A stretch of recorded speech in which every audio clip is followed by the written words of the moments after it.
Your iPhone can tell you who just messaged you out loud. This is one of the most important iPhone automations you'll ever use. Let me show you how to make your iPhone speak the name of someone who messaged you so you never miss an important text again.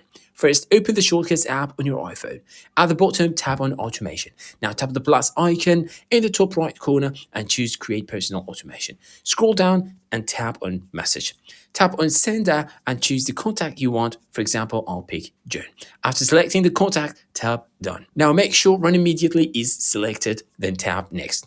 Tap Add Action, search for Speak Text and select it. Now tap on Text and type what you want your iPhone to say, for example, message from John. Or it's John. Tap the small arrow next to text and customize the voice, language, pitch, and rate. When you're done, tap Done. Why this automation is important? This automation is super important because if you're waiting for an important message from someone specific, like a client, your boss, or a family member, your iPhone will say their name out loud when they text you. So even if your phone is far away, charging, or in your pocket, you'll instantly know the message is from that person.